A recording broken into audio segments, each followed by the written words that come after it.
Olá, bendiciones. Bendiciones, bienvenidos a la clase número 5 de liderazgo bíblico. Y seguimos hablando de las características de un verdadero líder. El principio de liderazgo 11. El líder tiene empatía por los demás. La empatía es la capacidad de identificarse con otra persona, tanto que siente lo que siente. Es esencial para la verdadera compasión, la sensibilidad, la comprensión y la comodidad. Hechos 4:15 nos dice, porque no tenemos un sumo sacerdote que no pueda, Hebreos 4:15 es que dice esto. Porque no tenemos un sumo sacerdote que no pueda compadecerse de nuestras flaquezas, sino uno que ha sido tentado en todo como nosotros, pero sin pecado. Pablo fue quien había sido agraviado por los corintios. Los problemas en esta parte del cuerpo habían causado algunos de sus sufrimientos. Y sin embargo, Pablo sabía que los corintios también estaban sufriendo. Algunos de ellos estaban sufriendo como Pablo por causa de la justicia. Segunda de Coríntios 1:6 nos informa que soportando los mismos sufrimientos que nosotros también sufrimos. Otros estaban sintiendo los dolores del arrepentimiento, como está registrado en Segunda de Coríntios 7, del versículo 8 hasta el 10. Pablo sintió su dolor y estaba ansioso por consolarlos en todo su dolor. Les aseguró que su esperanza para ellos, su confianza en ellos era firme y su deseo era que compartieran el consuelo que disfrutaba, así como habían experimentado su parte de sufrimiento. Pablo tenía mucho por lo cual reprender a los corintios, y él los replicó con algunas palabras firmes y necesarias en numerosos puntos claves de la larga epístola. Pero es significativo que comenzó esta epístola con tal expresión de empatía por ellos. A pesar de sus fallas, él permaneció leal a ellos y empático hacia ellos. Los líderes deben dar a su gente la posibilidad de fracasar. Las personas necesitan aliento en lugar de desprecio cuando luchan. Responden a la persona a la que sirven cuando tienen una sincera empatía en su angustia y desilusión. Las personas necesitan aliento cuando fracasan, no más aplanadas. El líder sabio nunca tiene que pasar por alto a la gente. El liderazgo se trata, en última instancia, de las personas, no solo de los objetivos y estrategias estériles que se pueden escribir en papel. Eso ciertamente no excluye la corrección cuando sea necesario, pero la censura y la corrección se pueden hacer y se deben hacer en un contexto de empatía y edificación, como lo hizo Pablo aquí. Pablo era un líder fiel y compasivo, y su amor por los corintios es, por lo tanto, evidente en cada verso de la epístola. La lealtad y empatía son esenciales para un buen liderazgo. La deshonestidad y la artificialidad son incompatibles con el verdadero liderazgo. El líder que se involucra en el doble discurso o el engaño rápidamente perderá sus seguidores. Recuerde que el primer principio de liderazgo, que es que un líder debe ser confiable. La falta de habilidad, la indecisión, la infidelidad e incluso la ambigüedad, todos sabotean la confianza y subvierten el liderazgo. Y con razón eso. La falta de sinceridad no es una buena calidad que la gente debe tolerar en sus líderes. Los falsos maestros en Corinto se habían aprovechado del cambio de planes de viaje del apóstol Pablo, había cancelado la mitad de una visita doble planificada a Corinto y evidentemente explotaban ese incidente para retratar a Pablo como vacilante, poco confiable o dos caras, astuto e insincero. Esto vemos en 1 de Corintios capítulo 4. Entonces, la primera orden de negocios de Pablo en 2 de Corintios, después de asegurar a los corintios de su devoción personal hacia ellos, fue responder a esa acusación. Lo hace de una manera profunda y tierna. En primer lugar, niega rotundamente la acusación de que no fue sincero. Les asegura que nunca ha dicho una palabra ni les ha escrito nada que esté redactado en un engaño, oculto en dobles sentidos o deliberadamente engañoso. Segunda de Corintios 1, versículos 12 y 13, Pablo dice, porque nuestra satisfacción es esta, el testimonio de nuestra conciencia, que en la santidad y en la sinceridad que viene de Dios, no en sabiduría carnal, sino en la gracia de Dios, nos hemos conducido en el mundo y especialmente hacia vosotros. Y luego les asegura su amor y compromiso incondicional hacia ellos. Pablo estaba señalando que su propia sinceridad como mensajero del Evangelio estaba arraigada en la veracidad y confiabilidad del Evangelio mismo. Y eso, a su vez, refleja la fidelidad inquebrantable de la Trinidad. 1 de Corintios 1, 23 nos dice, pero nosotros predicamos a Cristo crucificado, piedra de tropiezo para los judíos y necedad para los gentiles. 1 de Corintios 4, 2, Pablo dice, ahora bien, además se requiere de los administradores o los despenseros que cada uno sea hallado fiel. En este pasaje vital, pero a menudo pasado por alto de las Escrituras, vemos resaltadas tres claves de la sinceridad de Pablo. Primero, él siempre operaba con la conciencia tranquila. En segundo lugar, siempre buscó mostrarse confiable en palabras y acciones. Y tercero, como los mismos corintios sabían muy bien, su trato con ellos nunca fue egoísta o torpe, sino que siempre fue impulsado por un acto genuino y tierno hacia ellos. El primer testigo que Pablo llama en defensa de su sinceridad es su propia conciencia. En cuanto a la acusación de sus enemigos de que era inconsistente, la conciencia de Pablo era completamente limpia. Esto también es absolutamente esencial para un buen liderazgo. Un líder tiene una conciencia limpia. Entonces, principio de liderazgo 12, un líder tiene una conciencia limpia. Recuerde, un buen líder es una cuestión de carácter y un carácter justo depende de una conciencia sana. La conciencia es un sistema de advertencias incorporado que nos señala cuando algo que hemos hecho es incorrecto. La conciencia es para nuestras almas lo que los sensores de dolor son para nuestros cuerpos. Infringe angustia en forma de culpa cada vez que violamos lo que nuestros corazones nos dicen que es correcto.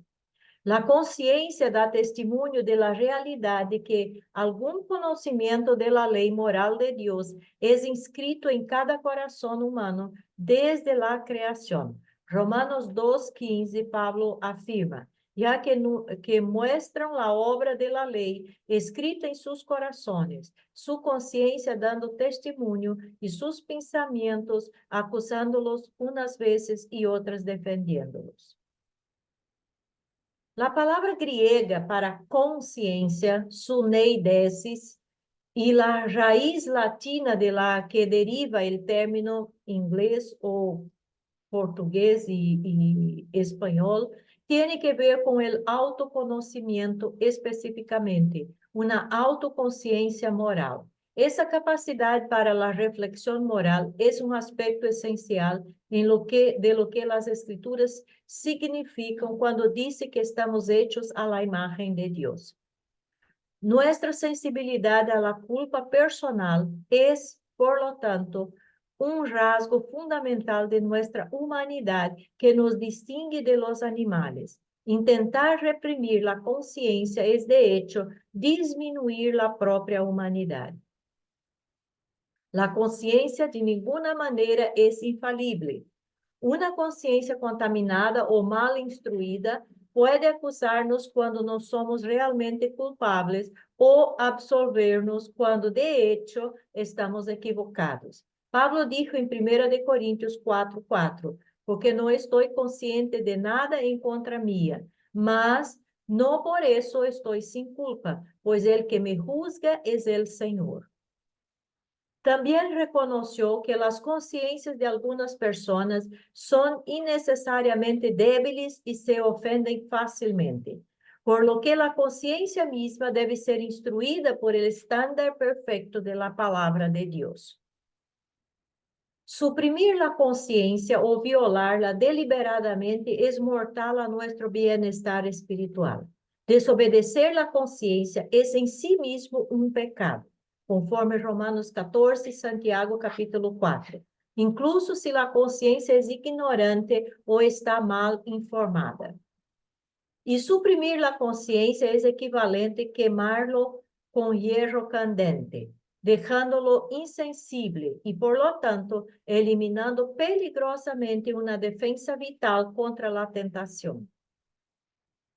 Pablo, por lo tanto, le dio una gran importancia al valor de una conciencia limpia.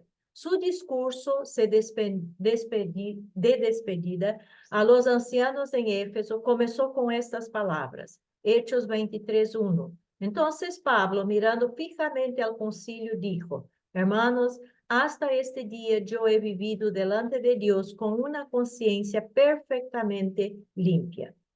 Y él dijo a Timoteo, doy gracias a Dios a quien sirvo con una conciencia pura, como lo hicieron mis antepasados. En su defensa ante Félix, dijo en Hechos 24:16, por esto yo también me esfuerzo para conservar siempre una conciencia irreprensible delante de Dios y delante de los hombres. Una conciencia contaminada, si es tolerada o reprimida, hace que la integridad real sea imposible. Hasta que la conciencia herida sea limpiada y restaurada, la culpa asaltará la mente. Reprimir la culpa puede aliviar los remordimientos de conciencia, pero no elimina el hecho de la culpa. La culpa y la inocencia son mutuamente excluyentes. En otras palabras, la persona que deshonra y luego ignora su propia conciencia no es, por definición, una persona íntegra. Una conciencia empeñada, por lo tanto, socava el requisito más básico y de todo liderazgo. Pablo asegurou a los coríntios que su propia conciencia estaba completamente limpia. Él no les había mentido. Él no los había engañado. No había hablado mal de nadie. No pudo citar ninguna autoridad superior a su propia conciencia para probarlo. Así que con valentía hizo exactamente eso. Esto no fue ningún tipo de jactancia egoísta. En 2 de Corintios 1:12, Pablo afirma, porque nuestra satisfacción es esta, el testimonio de nuestra conciencia que en la santidad y en la sinceridad que viene de Dios, no en sabiduría carnal, sino en la gracia de Dios, nos hemos conducido en el mundo y especialmente hacia vosotros. Luego, Pablo les recordó por su propia experiencia con él que no tenían ningún motivo para acusarlo de ser vacilante o poco confiable. No solo siempre les había escrito y hablado con palabras claras y sin ambigüedades, sino que también había respaldado sus palabras con una vida confiable y completamente en armonía con lo que enseñaba. De hecho, Pablo dijo que la doctrina que él enseñó era la base de su constancia. Así como Dios es fiel a todas sus promesas, él mismo, Pablo, siempre se esforzó por imitar esa constancia al ser decisivo, distinto, definitivo y fiel a su palabra. Pablo fue el epítome de un hombre transparente. Las promesas de Dios que Pablo había proclamado fielmente son inequívocas y ciertas. Segunda de Corintios 1:18, pero como Dios es fiel, nuestra palabra a vosotros no es sí y no. El liderazgo no puede permitirse el lujo de la duda prolongada y la indecisión prolongada. Esta es otra de nuestra larga lista de elementos esenciales para el liderazgo. Un líder es definitivo y decisivo.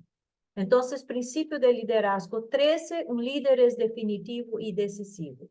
Los buenos líderes deben poder tomar decisiones de una manera clara, proactiva y concluyente. También deben ser capaces de comunicar objetivos de una manera que sea articulada, enfática y distinta. Después de todo, un líder es alguien que lidera. Cualquier puede hacer gofres, cualquier puede ser tímido y ambivalente. El líder, por el contrario, debe dar una dirección clara. La gente no lo seguirá si no están seguros de que su líder está seguro de sí mismo. Pablo siempre había sido decidido y decisivo en su trato con los corintios. Él proclamó un mensaje que era claro y inequívoco. Servió a un Señor que es verdadero y fiel. Y él siempre les había enseñado que todas las promesas divinas son sí y amén. Los corintios de todas las personas conocían bien estas cosas. Pablo de ninguna manera era tímido o tenía miedo de la confrontación, pero esta vez eligió comunicar su discurso a los corintios, a quienes amaba como su padre espiritual, por correspondencia escrita, con palabras mensuradas y cuidadosas, para que su próxima visita a Corinto podría ser una ocasión alegre. Eso fue lo que finalmente lo hizo cambiar sus planes. Este es otro principio esencial del liderazgo. Un líder sabe cuándo cambiar de opinión. Principio de liderazgo 14, el líder sabe cuándo cambiar su mente. Estos principios gemelos van de la mano. Si bien los líderes deben ser definitivos y decisivos, no deben ser totalmente inflexibles. La mejor prueba de la sabiduría de un líder no es siempre la primera decisión que toma. Todos toman malas decisiones a veces.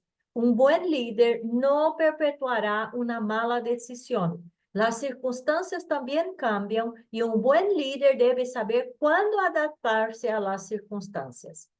En el caso de Pablo, su cambio de mentalidad fue forzado por un cambio en las circunstancias. Segunda de Corintios 1:23, Pablo dijo, mas yo invoco a Dios como testigo sobre mi alma, que por consideración a vosotros no he vuelto a Corinto. Y de inmediato nos encontramos con otro principio importante que todos los líderes deben tener en cuenta. Un líder no abusa de su autoridad. Principio de liderazgo 15, los líderes no abusan de su autoridad. Pablo tenía autoridad apostólica legítima sobre los corintios. Era claro la autoridad espiritual dada por Dios, confirmada por señales y maravillas inegables. Pero él usó esa autoridad en un estilo pastoral, no autoritario. Entre vosotros se operaron las señales de un verdadero apóstol con toda perseverancia por medio de señales, prodigios y milagros. Y en 2 de Corintios 1:24 él escribió, no es que queramos tener control de vuestra fe, sino que somos colaboradores con vosotros para vuestro gozo, porque en la fe permanecéis firmes. no tenía ningún interés en dominar a los corintios. Se negó a arriesgarse y a arruinar su relación con ellos por repetidos enfrentamientos personales. Recuerde que Jesús dijo que el liderazgo en su reino es diferente del liderazgo mundano, precisamente por esta razón. Lucas 22, 25 y 26. Y Jesús les dijo, los reyes de los gentiles se enseñorean de ellos, y los que tienen autoridad sobre ellos son llamados bienhechores. Pero no es así con vosotros. Antes, el mayor entre vosotros hágase como el menor, y el que dirige como el que sirve.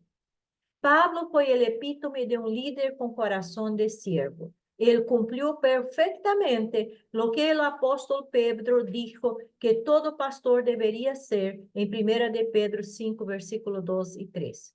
El mismo Pablo sabía que un siervo del Señor no debe pelear.